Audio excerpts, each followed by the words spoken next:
Hi, welcome to Beyond Balance, the future of work-life blend with AI. We're going to take you through a process here where we're going to look at work and life a little bit differently, and then also obviously talk about the advancements of some technological capabilities. But before we get started, on your left-hand side here, there's a QR code with a worksheet. You can use your phone to get that, or you can directly link to that using that HTTPS right there. If you take a picture of that, and then if you put that into your computer, into your browser, you're going to get access to a worksheet, and that worksheet's a writable PDF, so you can take notes in that, and there's going to be some questions along the way, as well as check some boxes too. So it's a pretty efficient way to do that. So if you want to follow along using that worksheet, you can do that way. The worksheet looks a little bit like this when you get it downloaded. So quick question for you. Do you have integrity? Do you have integrity? Think about that for a second. If somebody were to ask you, do you represent or do you portray integrity, what would you say? Most of us would say yes. Let's take it a step further. Does your company have integrity? Does your company have integrity? Now, this is interesting because most companies, I think 70 to 80% of the companies, have integrity as their core value. So it's probably important that we know what we're talking about. So first question, and go to your sheet, is one, do you have integrity? And the second question, two, does your company have integrity? Some pretty powerful questions just to kick us off. So take a moment to go do that.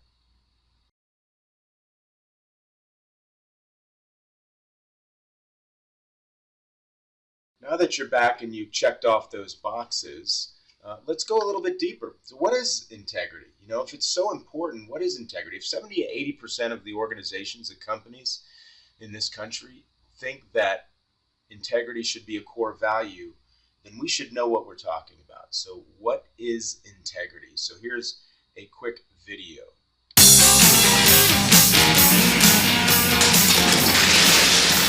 Whoa, dude. You thinking what I'm thinking? Yo, I'm gonna cut the gap. Yeah. Dude, I'm gonna get it. I'm going in. We love the work and nothing all day. And we be taking care of business. It's all mine. Integrity. Pass it on. Save the day. A message from the Foundation for a Better Life. So this idea of integrity is pretty important. We should be paying attention to this. So if it's that important, we should understand what the root of this word is. Where did it come from? So where did the word integrity come from? And if we look at the first origin of this word, or really the initial side of this, is it's integritas. And that really is wholeness, soundness, or completeness. So when we talk about integrity, it's about being whole, being sound, or complete. Many of us think of integrity as being honesty. But the truth is the root of the word really goes back to this wholeness or completeness. The next thing it evolves into is integer. We remember this from third grade when we started talking about whole numbers. You know, whole numbers are only divisible by themselves, meaning they can't be divided. So when we have integrity, we can't be divided. We're whole, we're complete. And it's this common theme. And then the third thing here is it evolves into integrated. So integrity is really about integrated. Having an integrated life, meaning we're not lying in one area and doing something else in another area. We're living one life, pursuing one thing, and adapting everything around it. So the idea of having integrity in our life is a big deal. Also within our organization, when we put out there that a core value is integrity, are we just saying we simply tell the truth? Or are we really looking at the true meaning of integrity? And that is this idea of wholeness, completeness, and everything really working together. And that's really the root word or where the word integrity came from. So we need to really understand that if we want to pursue integrity within our lives. So as we land this thing today, there's a few things we want to talk about here. First thing is we want to talk about integrity. And really generally is we lack a life of integrity. This life of wholeness, completeness, right? Similarly, the solution to this is living a blended life or a life of integrity. When we blend our life, we automatically accomplish integrity. And then if we're really good, the outcome of this today, our time together, is really looking at an integrated life, and our pursuits associated with that will allow us to create more fulfillment in our lives. So it's really pursuing this sense of fulfillment. And that's what we're accomplishing over the next 45 minutes or so. So I got this text a couple years ago from my neighbor, and he sent me a text saying, "Hey, look at my house. This is my house." And of course, that's fire on top of this house. And I wasn't surprised, because just about 3 hours before this, our whole town was evacuated. We had to leave town because a fire ran through and ultimately ended up destroying 1,000 homes. It's the largest natural disaster within the state of Colorado's history. So we had several homes, most or a lot of our friends experienced the loss. Unfortunately, we didn't, a loss of losing their home. They did. Now, the next day, our whole town, our whole city was surrounded by the National Guard, not letting anybody in. Nobody was allowed to be there. But I was able to kind of sneak by the National Guard and was able to get through. And I went by this house and I took a picture for my friend, and I sent it to him, and I said, "Oh, by the way, this is your house," because he hadn't known. He thought his house was burned down to nothing. When he saw this, he actually became excited because he thought he didn't have a house. Now, he looked at this, and he thanked me for doing that. And over the next month or two was pretty crazy within our community as we were trying to put things back together. But I pulled this picture back out a few months later, and I said, there's a business element to this. There's a life learning to this, and it's not just about the fire. It's looking at this house. Now, this house is still a house, but it's not serving its original purpose as a home, a place to put a family together so that they could be together, that they could connect, they could establish better relationships. It's not serving its purpose, and it's not serving its purpose because all of the parts have been broken away. Now, most of the parts, some of the parts are still there, but if you look around, a lot of the parts have been separated or disconnected. And when we have a bunch of parts that were originally designed to be connected, and when they become disconnected, whatever it is they were connected to loses its purpose. And this house has lost its purpose as a home. Now, it clearly has a strong foundation. The foundation is sound. But even having a strong foundation isn't good enough when our parts aren't connected. And that's what happened here. And I think that's what's happened with businesses or companies or work, is that we still have work, we still have businesses, and we're still doing stuff, but we're not connected. We're not connected. We're not serving our purpose and working together. And when we're not working together and we're not connected, it's not really meeting our true objective. Now, if you look at this house, you can say this house lacks structural integrity. So this house lacks integrity because the pieces aren't put together and connected. And I think that's where we are with work today, is that work is lacking integrity. Now, while most companies have integrity as their core value, are they truly unified, connected, and integrated? That's the question you have to ask.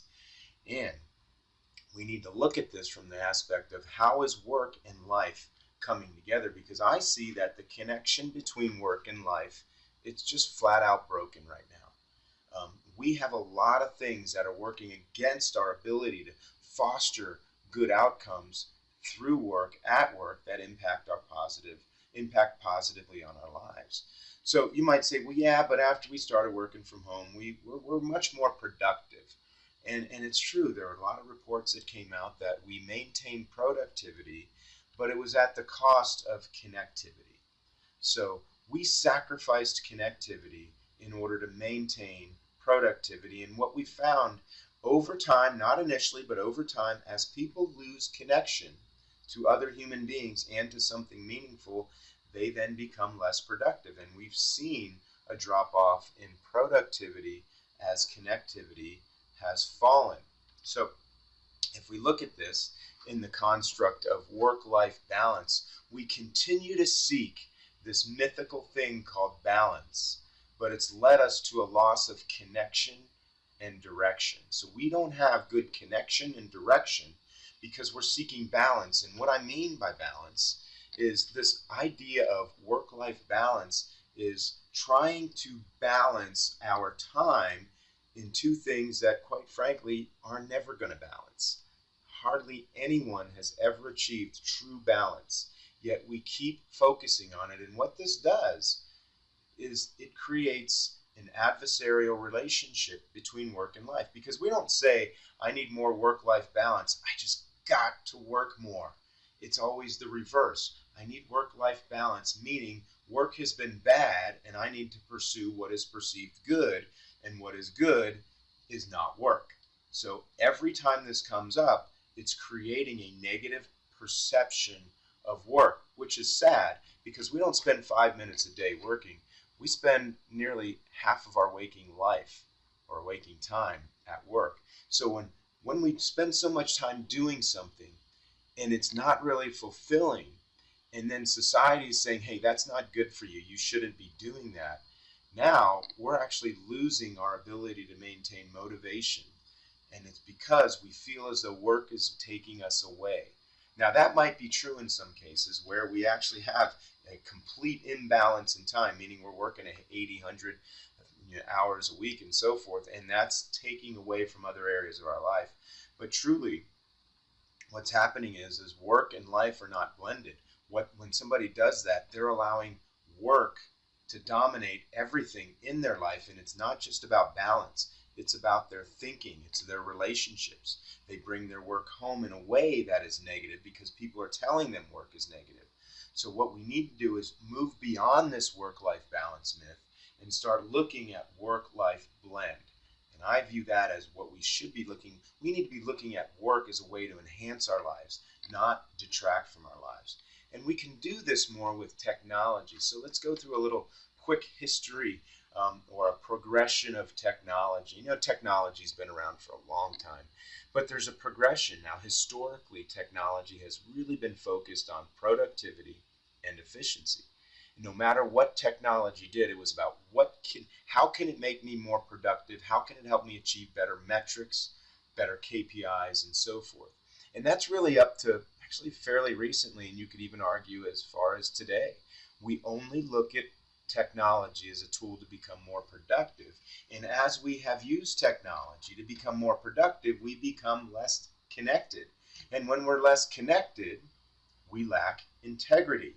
So what we're really seeing is technology is another tool that is responsible for creating some unintended consequences around connectivity and integrity in our life. However, given the advent or the release of generative AI and specifically conversational AI, technology can now move into a role, number 2 here, where it can actually start creating greater connectivity in our life.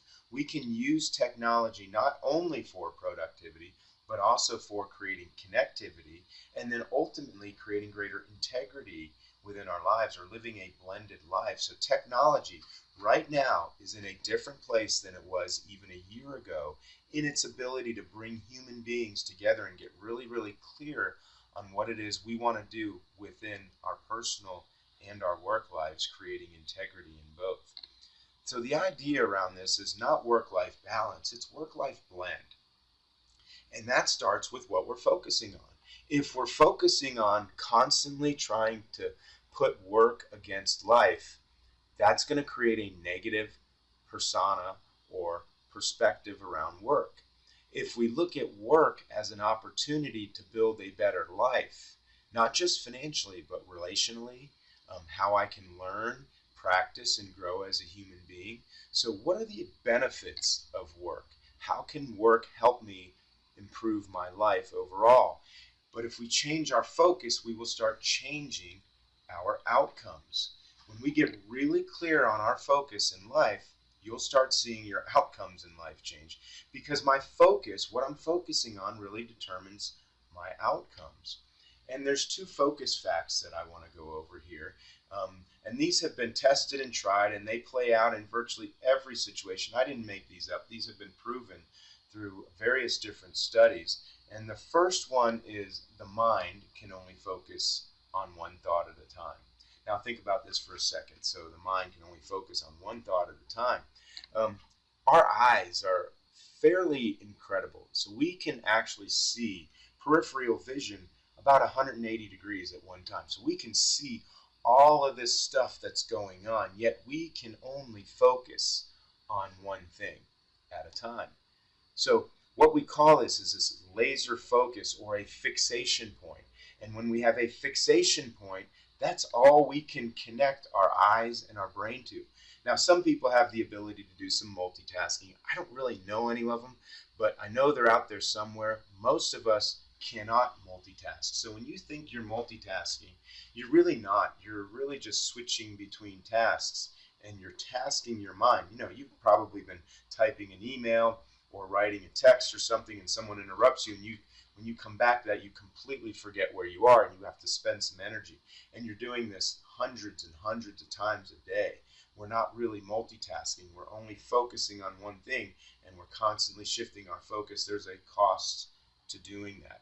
So in life, we need to know that if we can only focus on one thing at a time, it's probably important that we know what we're focusing on, right? So focus fact number 2, we move toward our focus. So not only can we focus on one thing at a time, whatever we're focusing on, we're gravitating. It's like a magnet. It's pulling us. We're gravitating towards whatever that is. So again, our focus is very, very important. So let's taking this a step further here. So if focus is so important and we can only focus on one thing at a time and we move towards our focus, do you know where your focus is? Do you ever step back and say, what am I focusing on? What am I thinking of? Because that's driving your behaviors, your actions. It's building habits around what you're focusing on. So think of all the things you do during the day that has your focus. That's where you're going. You're following that. So this idea around focus is pretty important. So let's look at one quick little video and then we'll pick it back up.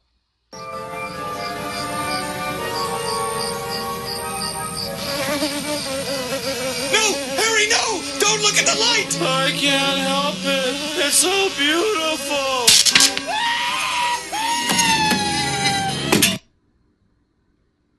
So this idea of focus is not just about taking us down positive paths or paths that we want to go. If we're not careful, our focus will put us in a very disastrous place. So I created this thing called the focus spectrum, recognizing that nobody is always focusing on the right things. We're all distracted at times, and our focus is either moving us forward on the green side, and those are some items that represent green side focus, or holding us back on the red side. And we tend to spend a lot of time on one of these sides. It's really a spectrum because we can be moving back and forth depending on the topic or what's going on. But generally, our focus is on a spectrum, and it's either moving us forward or holding us back. Now, this isn't positive or negative because holding our focus, when we're focusing on something that's keeping us from doing something, we're analyzing it, that's a good thing. When we experience obstacles, we need to recognize those obstacles, focusing on them on the red side, but we can't fixate on them for too long. We need to move from obstacles to outcomes. So this is a progression, and it's natural to spend time on the red side. We just can't live on the red side of the focus spectrum. It's also appropriate at times to create some fault or blame, but it's not productive to live there. We need to look for new results and learn from what happened, but at some point we do need to hold people accountable, so it's necessary to be there, but we can't spend the majority of our time. Have you ever been in a meeting where you spend 90% of the meeting talking about what won't work, and you become, like a core comp, you become the best in the world at figuring out what won't work, and you never spend time figuring out what will make something work? And that is not only just a meeting, it can be cultural.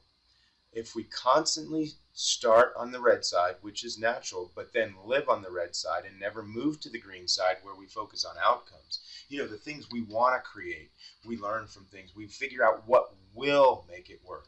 And then at the same time, when we're focusing on others, we tend to get motivated, excited, and energized. And we focus less on ourselves. When we focus on ourselves, it's like, why did they do that to me? Kind of a victimized mentality. But when we say, how are my actions and behaviors, how are what we are doing going to impact others, we move to the green side. So it's all of these items that are just reminders to know that we start out sometimes on the red side and then we progress to the green side. However, sometimes we have a tendency to live on the red side, and that is very, very unproductive and creates a life where we don't change, grow, and develop. Now we need to move to the green side because that's where we take control. Things start happening. We go to the go phase and we take action and we pursue opportunities. On the red side, we just stop, pause, and don't move forward. We have to go to the green side. So how do we build this into our lives? And a quick summary of this, we just do a quick summary. Here's a little visual. When our obstacles overshadow our outcomes, we've got no chance. Because all we see is obstacles, we never move forward. Why would we constantly bang our head up against the wall in order to overcome obstacles unless we know that overcoming that obstacle has positive outcomes? So we need to remove the obstacles so that we can see the outcomes. And you need to lead that way in your organization as well. And it reminds me a bit of a tumbleweed. We're familiar with tumbleweeds. They kind of roll around unanchored, no roots. They're susceptible to various different external influences, and they just kind of wander aimlessly with no direction. And that's what I feel is when we have this unanchored focus, we're susceptible to various different external influences that will move us down a path we may not want to go. So when we are unanchored, like this tumbleweed, what we start feeling is this sense of being lost, confused, or unsure. And that's not just true in the world of the tumbleweed. It's true in the world of our own world when we look at these certain things. So if we're feeling that way, if we're lost, that means we have no direction. We don't know where we're going. We don't know we're not focusing on things that are motivating, exciting, that will actually drive our actions so that we can achieve those things. So when we look at this, these feelings go along with a lack of clear direction or clear focus or intentional focus. We call these, when we get into these situations, we need to know where we want to anchor our focus down. So all of the green side of the focus spectrum, we just lift that up and say, how do we turn these into focus anchors? So when I feel as though I'm stuck and holding myself and others back, I tend to be focusing on obstacles when I need to shift my focus to the outcomes. But if I haven't identified clear outcomes, I've got nowhere to anchor my focus. If I don't know what I or we want, outcomes, I don't know what to do. I just keep being susceptible to the obstacles, right? If I'm focusing on what doesn't work, we have to do that. I never move to the point where I can figure out what makes it work, which is actually more fun anyway. Focusing on others. So how do I focus? How do I focus on others? When I find I'm frustrated, am I thinking about myself? And usually the answer is yes. So when that happens, I was like, how do I anchor my focus on helping other people? How do I anchor my focus in opportunities? Because when my focus is anchored, I'm going after it, and I'm less susceptible to temptations and distractions brought on by the external world. So going back to that house that burned, they didn't just say, oh, our house burned, and hang up their tent. That family got together almost immediately and started building what a new house would look like.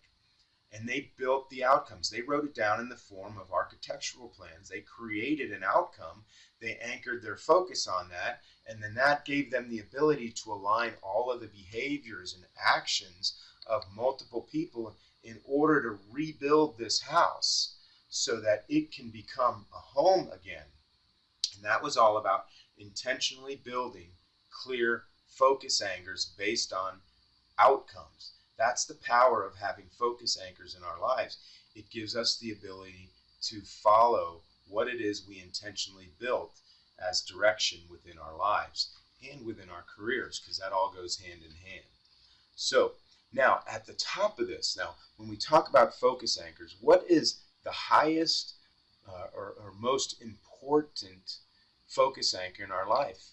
And I would argue that is identifying what our true potential is as a human being. So what is our potential? And we can look at this a lot of different ways. If we look at our potential, it's our potential within our relationships, our wellness, our work, and our personal interests. That's personal interests behind the little icon there. So it's our potential. It's really the result of all of these things. Now, we can't say what is my work potential and what is my relationship potential and what is my we can't do these separately, because our potential as a human being is so important. It takes all of these things being integrated so that you can achieve your potential as a human being. Yet, very few of us know what our human potential is. Now, that potential, by the way, changes over time. So when I was 8 years old, my potential was X. Now that I'm a little bit older, my potential has changed. There's a stage of life thing. But that's okay. Once we have our potential, we move towards it. We can also modify that based on various different life stages too. But the idea here is, how do we take these things, these relationships, wellness, work, and personal interest, and integrate them so that they're all working together in unison so that we can pursue our human potential. But if we don't know what our human potential is, it's hard to align our relationships, wellness, work, and interests around that. Meaning, if we don't have our potential outlined as a focus anchor, it's hard to align everything else. Again, it's like the tumbleweed. If we don't know what we're focusing on, then we don't really know, we don't have the direction to bring everything together and live an integrated life. So this is easy. Now we look at this potential. It's not that easy. I'm just kidding. The potential and then the relationships, wellness, work. If there was nothing to distract us, this would be a lot easier.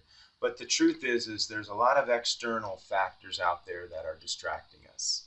But there's also me. I distract myself because I have various different temptations, various different things that I focus on because of my DNA. Right? So there's external factors and there's internal factors that stand in the way of me maximizing my relationships, wellness, work, and interests so that I can pursue my human potential. And that gets in the way of us living an integrated or a life of integrity. So we've created this thing called the personal whiteboard, which actually is a one-page look at a personal plan that integrates all aspects of life, creating integrity or a blended life. And you look at this, these are all those things I just talked about: potential, external, internal relationships, so that we can see how all these things work together. So we're going to go through some of these blocks right now, starting out with the top block, and that is potential. So what is our potential? So think about this. What is your potential? Do we even know what it is? And most of us don't ever really identify or write down what our potential is, and we miss a big benefit to life, is knowing what on earth we're here for and writing that down. So, and that really becomes the primary focus anchor in our life, this idea of identifying our potential. So what does this look like too? So it's really about your purpose, your pursuits, and your principles. What's your purpose in life? What are you pursuing? And what are the principles or guardrails that you're living by?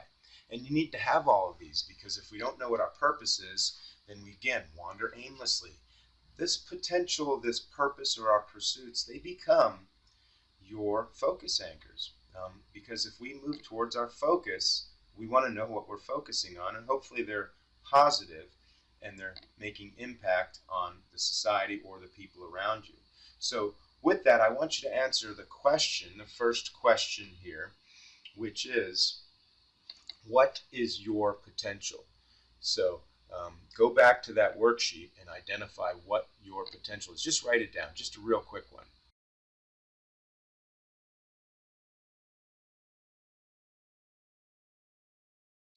Intentional, that we allow influence us, and other things we don't even know they're influencing us. So on a good side is we have complete 100% ability to determine where our focus is and what influences us. However, we don't always know what's influencing us. That diverts our focus away from what's important. So again, our focus is on our potential, what we want to do, but are all the things you do during the day consistent with the outcomes you want to create in your life? And those are a lot of these external influences. For example, did you know, I did a little bit of research that total marketing and advertising dollars in 2010 was $144 billion in the U.S. $144 billion spent on marketing and advertising. Really, $144 billion to get you to buy somebody's product. And a lot of times those products that they're trying to get you to buy aren't going to help you realize your potential. They're going to create short-term happiness or some relative comfort that flies in the face of your human potential. So some other numbers here for you. Going up to 2023, that number has grown to 300 billion. So think about that, almost a doubling.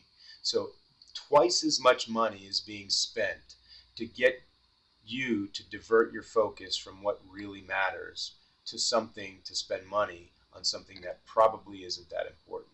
So almost more than a doubling of effort to get you to do something that is most likely inconsistent with your human potential. Clearly there's some things that are worthwhile and consistent, but you have the power to choose what you listen to so that you can make decisions that are consistent with your potential. Facebook, Meta, their revenue in 2023 was $135 billion. That's a lot of money. A lot of that is advertising revenue. Google, $300 billion. $300 billion. So a lot of money is out there trying to divert your focus. And I don't think Facebook, Meta, or Google is really caring too much about your potential. The people who advertise on there, very few of them are going, I really care about so-and-so's human potential and want to help them get there. They want you to buy whatever it is that they're selling. And usually, again, that's not consistent with your potential. As long as you're anchoring your focus on your potential, it makes it easier to make decisions. But then we have this other thing here too, and that is the inspiration too. So when we look at external, we're looking at our influences, those loud voices, but also what inspires us, because we can choose what the inspiration is. What are we looking for that inspires us? And then if we ask the question, why does that inspire us? And it's usually because it's something we're seeking. And we need to embrace that inspiration so that it can motivate us in order to, again, achieve our potential. So going back to this overall chart here, looking at this, the next thing is we have ourselves. Sometimes we stand in our own way. We have these internal factors or attributes that just are who we are. We were born a certain way, and then over time we've been molded through various different experiences in life and the environment to be who we are today, and we make decisions a certain way, and that's kind of our internal side. And sometimes we look at those internal factors or attributes and say, this is just who I am, and we make an excuse and we blame our past for something that we have complete ownership of today. And these are our internal attributes. So when we look at the internal side of this, there are attributes, and within a category or subcategory of our attributes are these shadows. And an attribute is something that we have, how we react, how we conduct ourselves, certain behaviors, attributes. But then some of these things are shadows, which are keeping us from realizing our potential. Now, these aren't weaknesses, because in some contexts, these attributes served us pretty well. For example, we might have been in a fight or an argument in 8th grade, and we started yelling and throwing things at somebody, and look at that, it worked. They all ran away. Now, if we get in an argument or we're triggered or something at work today, yelling and throwing things isn't really a good idea. So that behavior that was reinforced when we were younger doesn't work very well today, and it becomes a shadow. So we need to know that we have certain attributes that served us well but aren't serving us well when we look at those in the context of our human potential. Can we do better? And what attributes are actually shadows that are holding us back from realizing our potential? So now go to your worksheet and answer the question, what shadows are keeping you from realizing your potential? So answer that question. That's question number 4.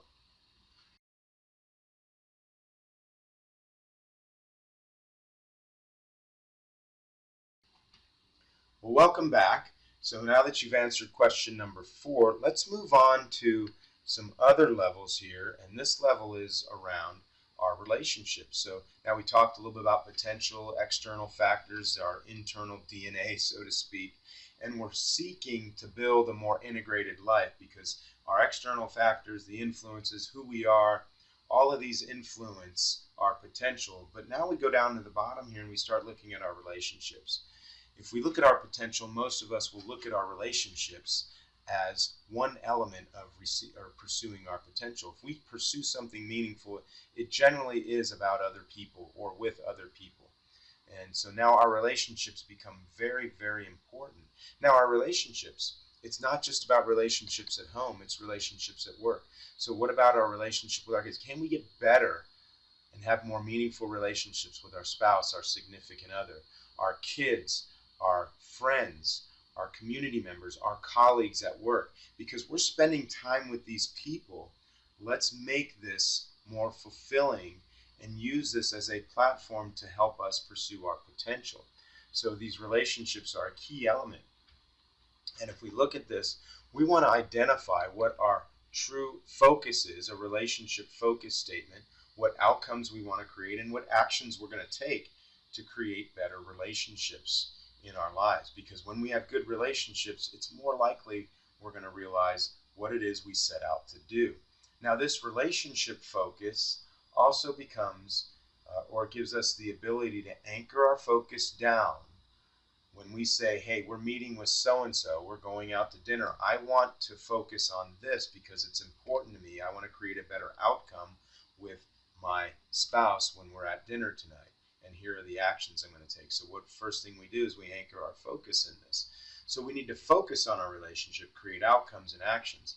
So now I want you to do just something very simple here. I don't want you to create focus, outcomes, and actions, but I do want you to identify in question number 5, what relationships will enable you to reach your potential? So just jot down the names of those people that are going to help you, that you really feel passionately about working with them and establishing better relationships so that you can have or pursue a greater meaning and more potential in your life.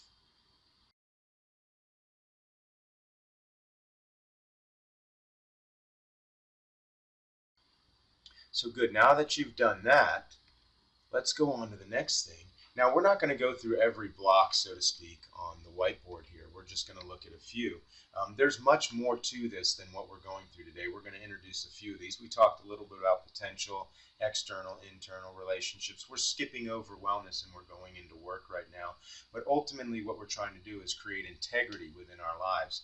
On the work side, now, how does work impact all other areas of your life? Now, work can be very stressful, but is it chronic stress over time?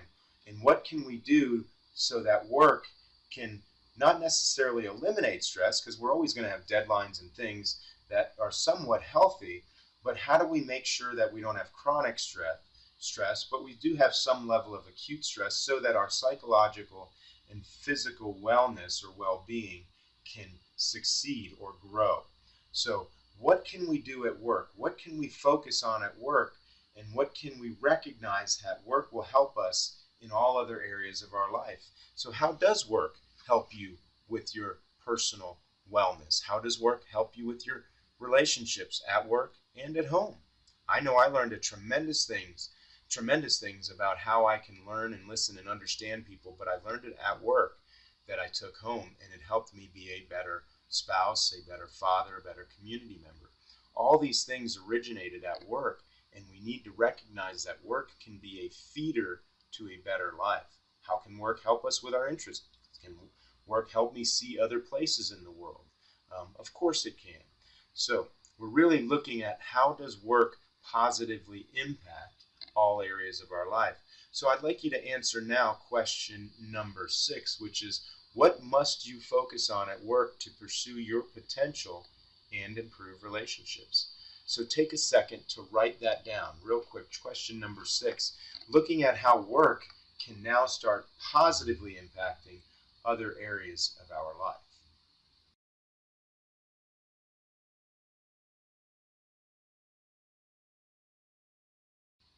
So good, welcome back. Now that we've gone through that, again, there's more to it than what we're doing today, but just some quick blocks that we went through here. But now the question is going back to technology. So now we set up a framework here, but how can AI or technology help me pursue my human potential, right? So think about AI, and what happened over the last year or so is that this thing called generative AI came in, and it has fully changed how we can process language. We can actually use this to create better relationships, to get really, really clear. It'll work. It works in a lot of different ways, and we're going to go through that. In fact, I'm going to show you in the background here while I'm talking. I'm going to show you a video of an AI platform that is going through an interview, a personal interview of a human being, where the human being is being interviewed by an AI that acts as a personal coach. And the personal coach, this AI, is trying to understand this person's potential, the external influences, some of their internal shadows, and so forth. So think of this AI as really not replacing a coach, but giving more access. So AI can provide greater access to a lot of very interesting and meaningful information that was no longer accessible, not previously accessible to most people in the world. Speaking from experience, most companies tend to spend a lot of money training and developing the people at the top of this theoretical organizational chart, while everybody, which is usually around 95% of the company, don't have the benefit of experience this level of coaching or consulting. That all can now be provided for everyone in the organization through this process or this technology with AI. So how does it help you pursue your potential? And again, this is a video that's going on in the background. This is an AI asking questions where you would provide answers, and these questions are dynamic questions. So the questions are really based on how you answered the previous question. So the AI asks a question, you answer it, the AI then formulates its next question, layering that question so that it can go deeper into various different topics. Now it's going into relationships. It went through potential, it went through external, it went through internal. So it goes through a whole process of asking questions, and this is just an example of some relationship questions. So the AI is having this conversation with you or an individual just like a professional coach would. And over time, what we start seeing is a really in-depth conversation that will help inform you to build a better life plan so that you can start pursuing your potential by creating clear focus anchors. And when we have focus anchors, we can do so much more. So now that you have all this, so think about this, you have all this data. So you just sat down with a professional AI coach, and it spent some time going through an in-depth interview to understand your potential, your external influences, your internal attributes and shadows, what you want from your relationships, wellness, work, and interests. And it has a whole log of information.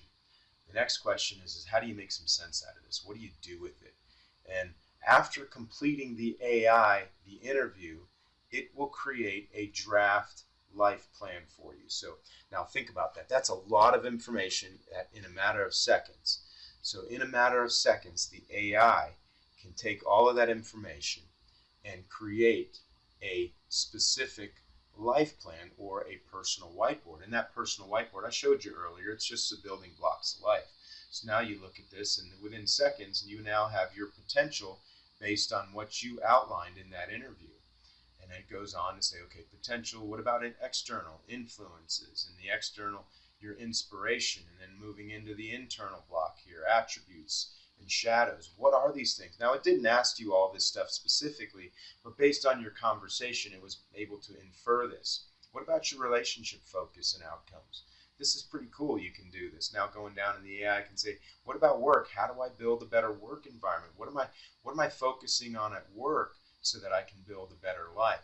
So ultimately, this AI has the ability to interview people fairly in-depth wise, process that information, help you build a plan, and then help you management. It's not all in here, but now AI can play a role in helping you becoming really focused on what you want out of your life. So if we just focus on the AI side of this, why is this different? So now, why is this different than it was before? Now, you probably could have done this and just jotted it down on a piece of paper. However, I would argue that very few people in this world really know what their human potential is, nor do they know what is currently influencing them from an external environment perspective, nor do they know specifically what shadows or things are holding them back. They don't have really clear relationship goals, focus, and outcomes. They don't have real clear wellness or work or even interest. Now, a lot of people have work goals because they tend to override most of our goals. But why is this different today? So AI steps in here and it's doing things differently, because right now most people don't have this because a lot of people never had access to it. So now AI can take a professional coach or consultant and put it in the hands of everybody on the team that never had the benefit of doing this. And when we start getting really clear on what we want in life, we then focus on it, we anchor our focus in it, then we go pursue it. And that's true with everybody. It's not just true with the executives. We owe it to our people to help them pursue meaning in their life. And now we have the ability to give them that same level of ability to start doing that. So it's accessible, it can reach everybody, and it's advanced guidance. It's not just, watch this video and go away. It's collaborative guidance to help people grow and move forward in their life towards where they want to anchor their focus. That's that advanced guidance. Wasn't available before. It would cost a lot of money to do this at scale within an organization. Now we start seeing people growing as human beings, and we grow as human beings. We become more fulfilled at work. Our relationships get better at work. Our relationships get better at home. And we start seeing this integrated process of life where everything is complementing each other, and we're growing and we're helping others grow. So we get this integration that we have. Going back to the original topic here about integrity, now we're really pulling this all together. AI gives us the ability to live a life of integrity because it gives access to everybody to build a life on a platform and create clear focus anchors. So when we do all this, again, we start seeing personal fulfillment because, just like that tumbleweed, when we're lost, when we have no direction, it's not super fulfilling. It's confusing. That's no fun. When we have direction, clear focus, clear actions that align with our focus, we start feeling greater fulfillment when we have better relationships with people. That's what it's all about. Yet, for some reason, going back to those external influences, for some reason, there's people out there telling us that we don't need direction. We just need to follow our feelings. And sometimes our feelings lie to us because they've been influenced by external factors that aren't consistent with what we want. That's not fulfillment. Fulfillment is when we get really clear with what we want and we go after it. From an organizational perspective, a collective group of employees that are working like this, that see work as a place where they can grow as a human being, start positively impacting their fellow colleagues, employees, their customers, and their communities. And when it's all said and done, we start seeing technology as not being the tool, but it's being a reason or a tool that can help us live a life of integrity. So now we come to the end here and we start landing this thing. And again, we said at the beginning, the problem is that we live a life that lacks integrity, and integrity in the context of not connected. The solution is really blending life, looking at all those factors we went through and more, and blending them together so that we're pursuing one common thing called our potential, which is our primary focus anchor. And when we do this, we start living in an integrated life, and our pursuits start aligning so that we live a more fulfilling life.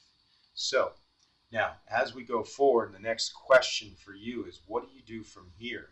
And this AI that I showed you, you can use this. And that's on the left-hand side where it says 360. That QR code, or below that, is a web address. If you go there, you can actually use AI to build your personal whiteboard. It will take you through an interview and then help you process your interview into a personal whiteboard. So if you just click on that or go to that portal, you will be able to do that. So with that, I thank you for your time, and I hope that you look at the word integrity and then look at it in the way that you can live a more integrated life, move away from this concept of work-life balance and pursue work-life blend so that you can live a more meaningful life and help others do the exact same thing.